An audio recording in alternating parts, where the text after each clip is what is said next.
Let's take a look at number 4. Now, we have this, and we want to find the critical points. That means the maximum, relative minimum, and the point of inflection. I've told you an x cubed basically comes in like that.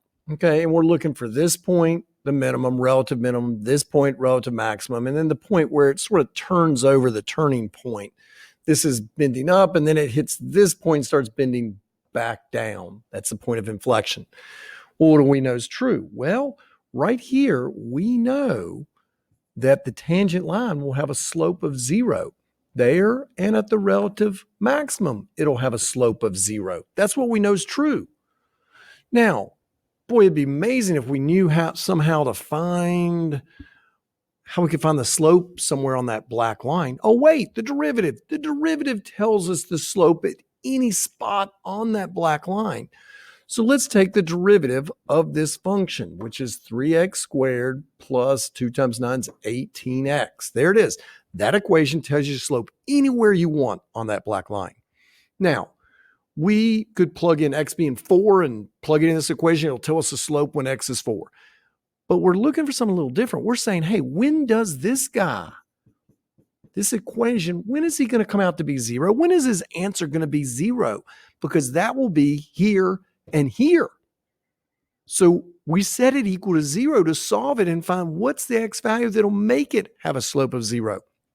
Well, when we do this, the first thing we're going to do is we're going to factor out. I see they both share a 3x, and that'll leave behind x plus 6. And I set it equal to 0. So either 3x is 0 or the x plus 6 is 0. Divide by 3. It occurs when x is 0, you get a slope of 0. And subtract 6 from both sides, -6. When x is -6, that guy will have a slope of 0, meaning this line and this line. So knowing that it comes like this, you can see this must be your -6 point something, and this is your 0 something. So we can sort of see the minimums at 0 comma something, and the relative maximum is at -6, because again, number line horizontally goes left to right. Now, how do we find the y value that goes with it? Well, just plug 0 and -6 into the original equation to figure out where that point is and where that point is. So I need to plug these back into the original equation, which is x cubed plus 9x squared minus 8. That's the black line there. And we're just trying to say, hey, what is the y value when we plug in 0 and when we plug in -6? What's the value that goes with it? So we're going to plug in 0. That'll be easy. No challenge there. 0 plus 0 minus 8, -8. We know at 0, -8, we have a critical point. From our picture, we can see that's actually a relative minimum. Well, we needed to figure out what about at -6. So this is going to be a little more challenging, obviously. -6 cubed plus 9 times -6 squared. Take away 8. Okay. -6 times -6 is 36. 36 times 6. 36 times 6. I should know that. What's wrong with me? 216. -216. I knew that. Silly goofball. Plus 9 times 36. All right, 9 times 36. You could do 10 and then take away 36, but let's just do this. Practice in our old school 324. Take away 8. That and that together is -224. Oh, this comes out nice. Nice 100. So we have another critical point at -6, 100.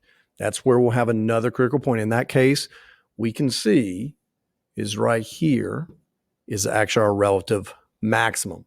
Now, what about our relative minimums? Well, we said that was 0, -8. So we have relative minimum, relative maximum. Who's the other guy? Point of inflection, where it turns. We said that comes from the second derivative. So we need to take the second derivative. Now remember, the first derivative was 3x squared plus 18x. So if we take the derivative of the derivative, that'd be 6x plus 18. 6x plus 18 is the second derivative. And then we simply set it equal to 0, solve it, negative 3. Now, what y value goes with it? Because we're looking for negative 3 comma what? Well, just plug negative 3 back into the original equation. Okay, into the original equation. Now, what was the original equation? It was x cubed plus 9x, x cubed plus 9x squared minus 8, correct? Is that our original equation? Yes. So I'm going to plug negative 3 in there. So negative 3 cubed plus 9 times negative 3 squared, take away 8. So this will be negative 27 plus 81, take away 8. Went nicely that time. So let's plug that in. Let me double check. 46. Yeah, should give you 46. It does. Yep, 46. So negative 3, 46 will be our point of inflection. It takes a lot of work, but it's not difficult. You take the first derivative, set it equal to 0, solve for x, plug those values back into the original equation to get your y values. Then take the second derivative, set it equal to 0, get your x value, then plug that into the original equation to get your y value. Boom, you got your point of inflection.